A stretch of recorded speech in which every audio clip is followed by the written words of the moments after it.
Assalamualaikum warahmatullahi wabarakatuh.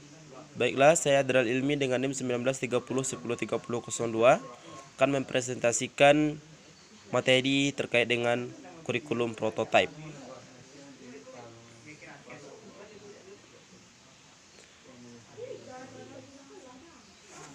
Kurikulum prototype. Ada 4 materi yang akan kita bahas. Yang pertama yaitu pengertian kurikulum prototype, 2. Karakteristik kurikulum prototype SMP, 3. Struktur kurikulum prototype SMP, dan yang keempat, strategi pengembangan kurikulum prototype.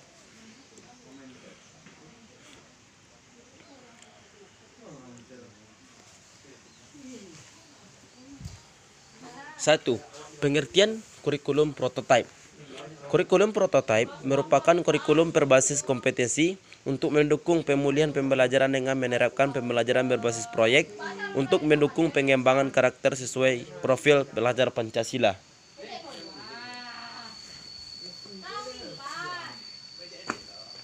Dua, karakteristik kurikulum prototype.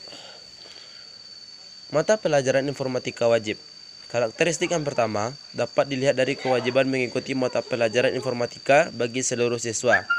Alasan diwajibkannya mata pelajaran ini pada kurikulum prototype adalah agar siswa dapat menyesuaikan diri dengan pengembangan teknologi digital, mengingat bahwa kecakapan terhadap internet dan literasi digital merupakan bekal yang akan sangat berguna bagi para peserta didik di masa yang akan datang.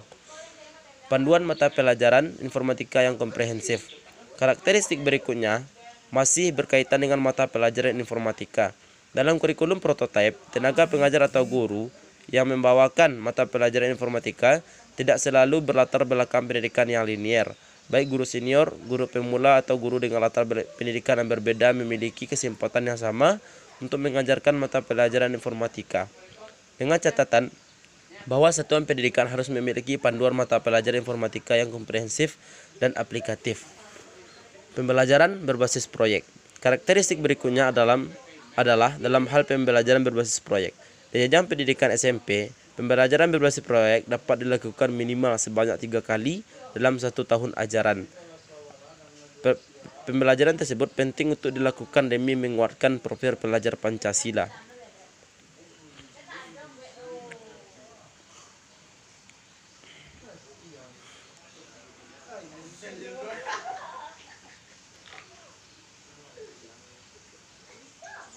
Tiga, struktur kurikulum prototipe SMP. Struktur kurikulum SMP terdiri atas satu fase, yaitu fase D.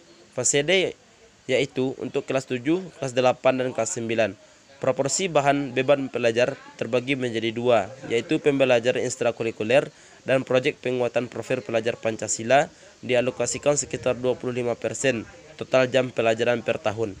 Beban belajar dapat dilaksanakan dalam sistem paket atau sistem kredit semester (SKS). Sistem paket merupakan bentuk penyelenggaraan pendidikan yang peserta didiknya mengikuti beban belajar dan mata pelajaran sesuai yang tercantum dalam struktur kurikulum. SKS merupakan bentuk penyelenggaraan pendidikan yang dirancang untuk melayani peserta didik sesuai dengan bakat, minat, dan kemampuan dan atau kecepatan belajar dalam menyelesaikan kurikulum pada satuan pendidikan. Dalam hal satuan pendidikan menyelenggarakan SKS, maka satuan pendidikan mengacu kepada ketentuan pada peraturan tentang penyelenggaraan SKS yang berlaku. 4. Strategi pengembangan kurikulum prototype. A. Orientasi holistik. Kurikulum dirancang untuk mengembangkan murid secara holistik, mencakup kecakapan akademis dan non-akademis, kompetensi kognitif, sosial, emosional, dan spiritual. B. Berbasis kompetensi, bukan konten. Kurikulum dirancang berdasarkan kompetensi yang ingin dikembangkan, bukan berdasarkan konten atau materi tertentu. 3. Kontekstualisasi dan personalisasi. Kurikulum dirancang sesuai konteks, budaya, misi sekolah, lingkungan lokal, dan kebutuhan peserta didik.